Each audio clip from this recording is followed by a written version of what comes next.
gracias por acompañarnos. Esto es Agenda 7.3. Hemos empezado esta edición hablando un poco de la Biblioteca Nacional del Perú, que cumple el día de hoy, 28 de agosto, 197 años, convirtiéndose y siendo la primera institución cultural de nuestro país. Va camino también al Bicentenario y hay muchísimos retos que se están haciendo y trabajos además que se vienen realizando para poder democratizar la lectura y el acceso a todos los peruanos. Para poder conversar un poco acerca del trabajo que se viene haciendo y los retos también, nos encontramos con Gerardo Trillo, él es director de la Dirección de Protección de las Colecciones de la Biblioteca Nacional del Perú. Muchísimas gracias por acompañarnos, señor Gerardo, en un día bastante especial, ¿no?, para toda la institución y para todo el país en general, por lo que representa la Biblioteca Nacional en el Perú.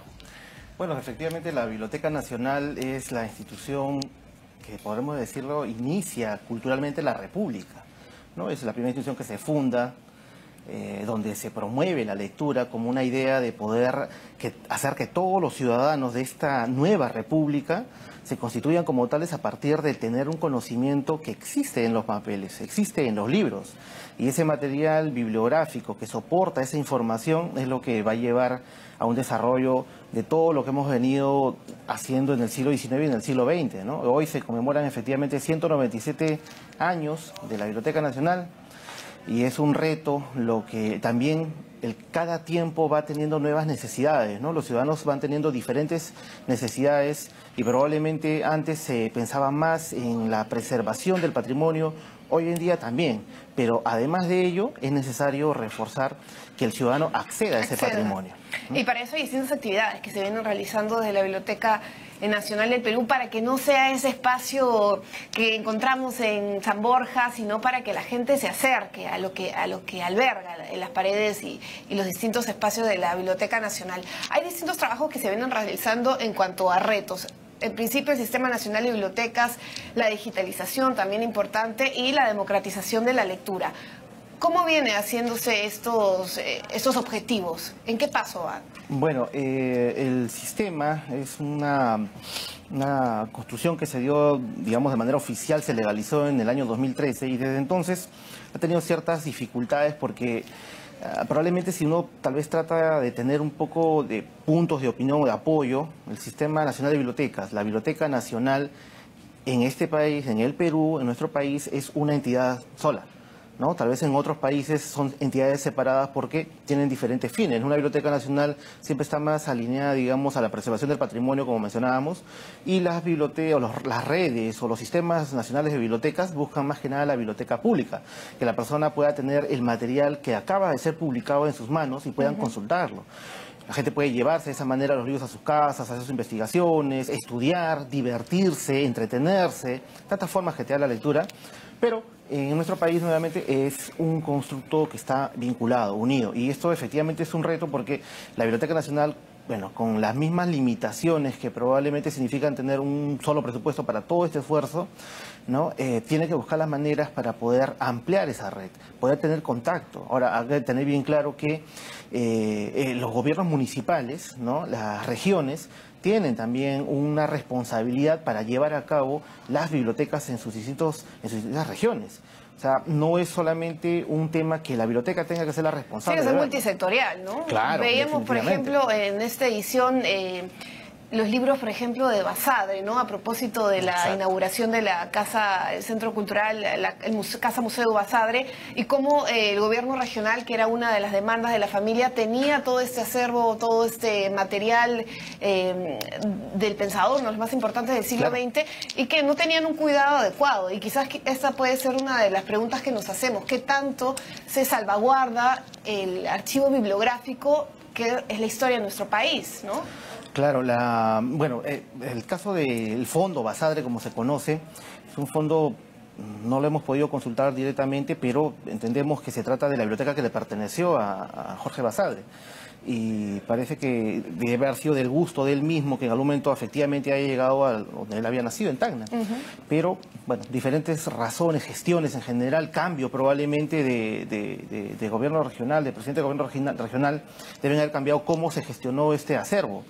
Y lo que estaba buscando era la esposa del hijo de Basadre, de Jorge Basadre, Ayulo, estaba buscando pues que se ponga en valor, ¿no? Entonces nosotros hemos tenido una conversación con la señora que ha estado allá y hemos, bueno, también mostrado nuestro interés en poder brindar el apoyo que podamos hacer, en tanto nos interesa, nos preocupa mucho ese fondo. No podríamos, por ejemplo, tal vez asumir la responsabilidad porque tengo entendido que es propiedad del gobierno regional, lo compraron en algún momento. En el 2005. ¿no? Pero aún así podemos dar las guías y los instructivos para que puedan organizarlo, conservarlo y preservarlo, ¿no?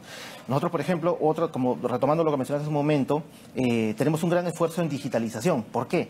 Porque la digitalización lo que permite es que el material se conserve en buen estado y se pueda consultar la información ya digitalizada. Entonces, de ahí se ha venido digitalizando el fondo antiguo, básicamente, de la biblioteca, diferentes colecciones como el Archivo Los libros Corret. devueltos por Chile también. En el caso de los libros devueltos por Chile, recordemos que son dos grupos, ¿no? Uno que llega en el 2007 y otro que llega el año pasado, a fines del año pasado. Y los que estuvieron en exposición, además. Claro, ¿no? La exposición justo era mostrar a la ciudadanía que conozcan ese patrimonio, porque nuevamente, no es un patrimonio, no es un tesoro guardado, escondido. Tiene que ser al acceso público. Tiene que conocerse.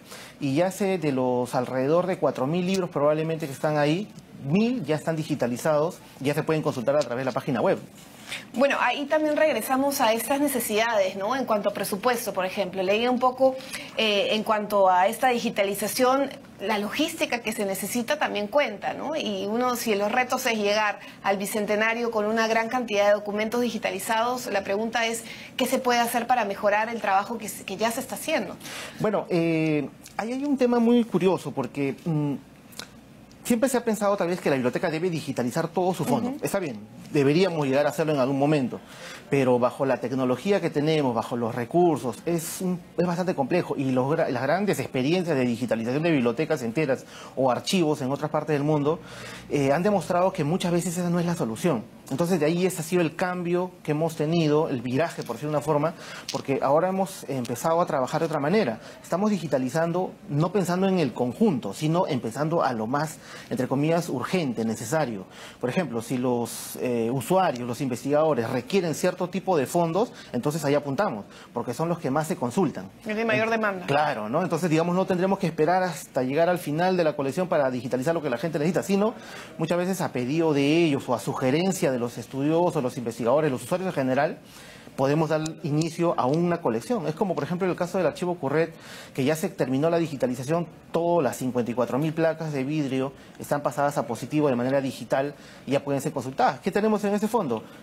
La Lima, el país en general, de fines del siglo XIX y principios del siglo XX, ¿no? Entonces hay muchos colectivos incluso que utilizan estos fondos para hacer diferentes actividades, desde publicaciones, incluso desde muchas veces grafitis o cosas muy novedosas, están utilizando estos fondos, ¿no?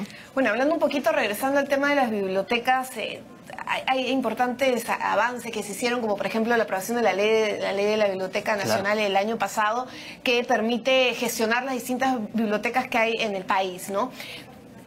Este comentario va a lo siguiente. Hace algunos días se dio por un año más, por ejemplo, lo de los libros, ¿no? La exoneración de los tributos, y un poco hablando también de la nueva ley del libro que se contempla. Está dentro de esta nueva ley una inversión para mejorar las bibliotecas públicas, una ley que se ha trabajado desde el Ministerio de Cultura, la Biblioteca Nacional del Perú y la Cámara del Libro. ¿En qué consiste esta necesidad de poder invertir en bibliotecas de las diversas regiones del país?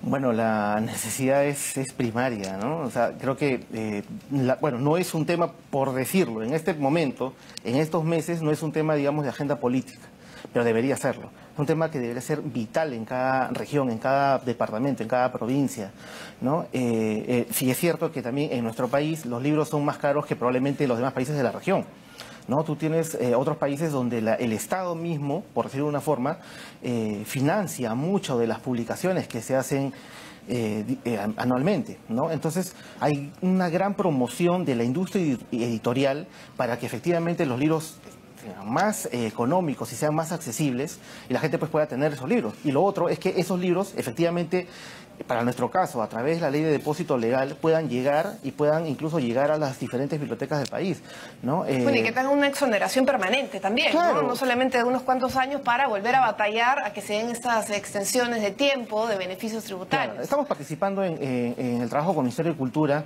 y la Dirección del Libro para poder encontrar una salida y una mejora en el tema de la industria editorial propiamente, ¿no? Bueno, ahora otro tema que, bueno, son tantísimos temas camino al bicentenario de la primera institución cultural del país, la biblioteca digital, que también fue un éxito en el primer día de lanzamiento. ¿Cómo se viene trabajando? Bueno, la biblioteca digital ha tenido, digamos, varias etapas, por decirlo de una forma, ¿no? Porque también es lógico que la tecnología va cambiando muy rápido, ¿no? Los grandes proyectos de bibliotecas digitales de hace 10 años no son para nada a lo que hoy en día es, ¿no? Entonces, lo que sí nos ha llamado mucho la atención es el tipo de necesidad que hemos encontrado con ese tipo de recursos, ¿no? Probablemente antes se pensaba que era más urgente digitalizar los libros antiguos, que los libros antiguos sean accesibles cuando no necesariamente era así, sino que también existe una demanda de libros modernos. Y actualmente se viene coordinando con diferentes instituciones para también hacer llegar libros en otros idiomas, quechua, aymara, y poder hacer mucho más amplio el espectro de lectores, ¿no? Definitivamente el recurso digital va a ser la manera como más peruanos puedan acceder a libros, y de ¿no? distintos puntos del país. Claro. Finalmente, señor Gerardo, el tiempo nos gana. El día de hoy, esta noche, va a haber una serie de reconocimientos. Quizás nos podría explicar al público y hacer la invitación también para que puedan asistir. Sí, bueno, efectivamente en el aniversario hoy hemos tenido ya en la mañana una actividad con los trabajadores y ahora en la noche va a haber un reconocimiento a diferentes bibliotecólogos, bibliotecarios y promotores de lectura como Doris Agurto, Gustavo Schonhausen, Miriam Fuentes, Alfredo Mírez y también a una ex directora que es la bibliotecóloga Marta Fernández, con quien, bueno, ya ha fallecido recientemente, pero se va a hacer un reconocimiento póstumo a todos vivos, van a estar presentes a las 7 de la noche en el Auditorio Teatro Mario Vargas Llosa. En local de San Borja. Y además va a estar la participación de la Orquesta Sinfónica Nacional Juvenil Bicentenario. Con esto nos vamos, el tiempo nos ganó. Muchísimas gracias por acompañarnos. Gracias. Y muchísimas gracias a ustedes por su sintonía.